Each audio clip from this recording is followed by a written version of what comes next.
Om Swastiastu. Selamat pagi Bapak Profesor Putu Astawa. Selamat pagi teman-teman semua. Perkenalkan, nama saya Niluh Kutubiwalansari, nomor absen 25. Di video ini, saya akan mempresentasikan tentang pemeliharaan sarana prasarana di gudang.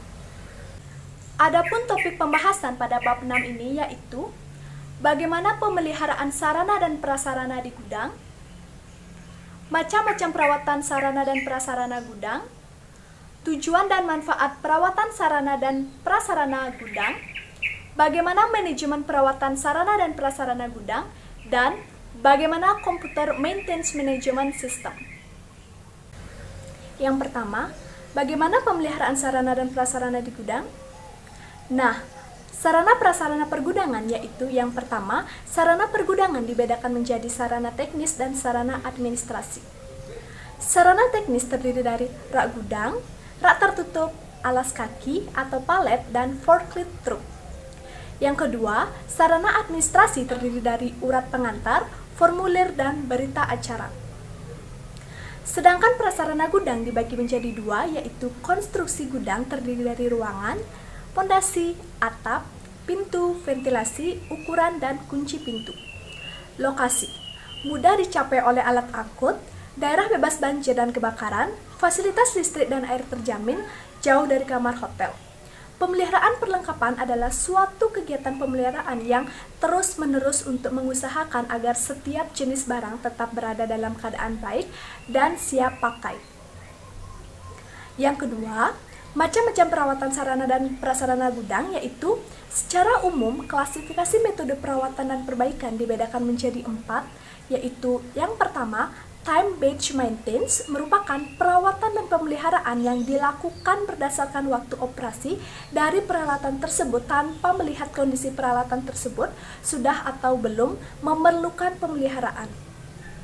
Yang kedua, condition-based maintenance adalah pemeliharaan yang dilakukan berdasarkan kondisi peralatan tersebut tanpa melihat apakah sudah waktunya atau belum waktunya dilaksanakannya pemeliharaan.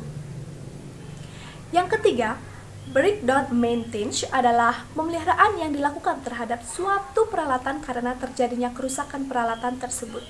Yang keempat, reliability centered maintenance adalah pemeliharaan dilakukan terhadap suatu peralatan berdasarkan perhitungan tingkat kendala atau reliabilitas dapat diukur berdasarkan fungsi dan umur pakai peralatan tersebut.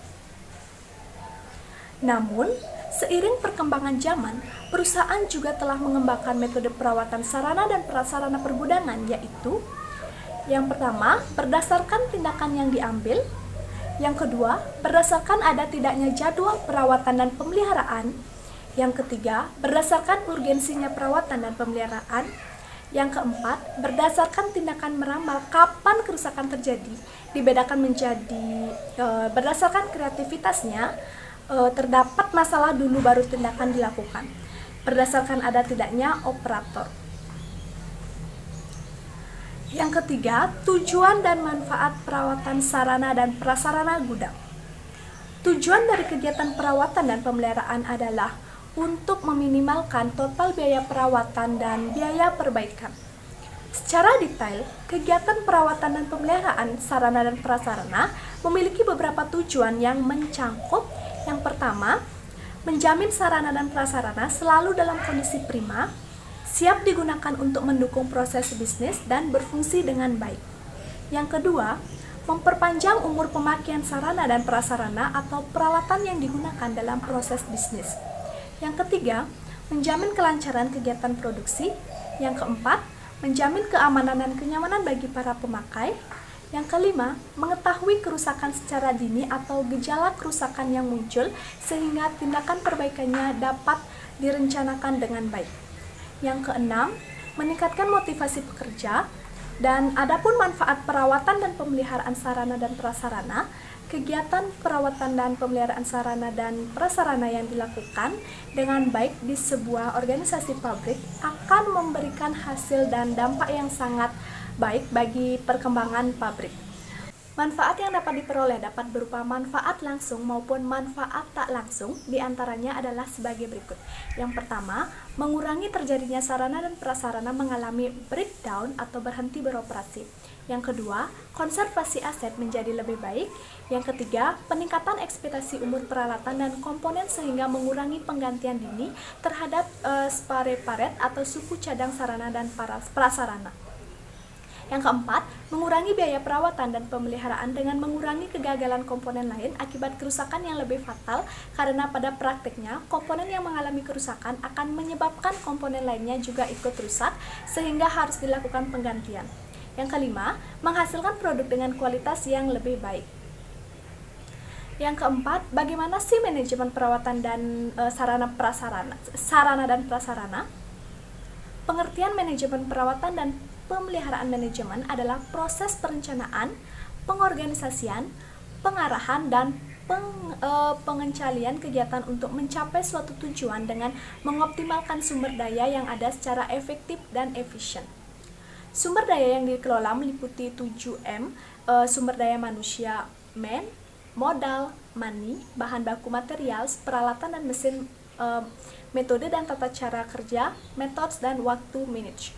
Manajemen meliputi 4 proses atau kegiatan, yaitu perencanaan planning, pengorganisasian organizing, pelaksanaan actuating, dan pengawasan controlling.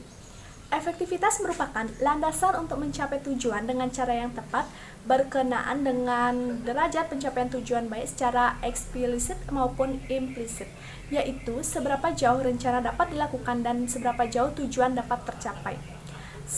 Sedangkan efisiensi merupakan perbandingan antara hasil dan modal yang dikeluarkan. Efisiensi berkenaan dengan penggunaan sumber daya minimal untuk mencapai tujuan yang ditetapkan. Jadi, efisien merupakan optimasi penggunaan sumber daya, yaitu yang termudah cara mengerjakannya, termurah biayanya, tersingkat waktunya, teringan bebannya, terpendek langkahnya. Lingkup kegiatan manajemen dengan menggunakan fungsi manajemen merupakan sejumlah aktivitas yang berkesinambungan yang dapat digambarkan. Perencanaan perawatan dan pemeliharaan, kegiatan perawatan dan pemeliharaan sarana dan prasarana gudang memerlukan perencanaan yang baik agar hasil yang didapat juga baik. Perencanaan kegiatan pemeliharaan dapat dibuat berdasarkan periode waktu tertentu, baik dalam harian, mingguan, bulanan, maupun tahunan. Dalam perencanaan, biasanya dituliskan sasaran atau target yang akan dicapai dalam pekerjaan, misalnya kapasitas pengangkutan material, kecepatan pemindahan barang dari suatu tempat ke tempat lainnya, jumlah peralatan yang siap untuk dipakai, kapasitas penyimpanan rak, kemampuan pembacaan alat ukur, dan lain sebagainya.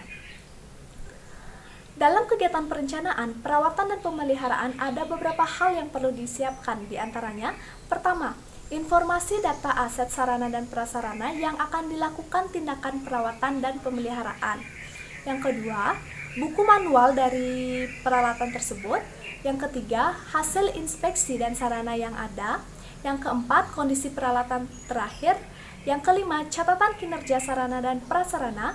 Yang keenam, jumlah dan kesiapan personil yang kompeten untuk setiap jenis pekerjaan pemeliharaan.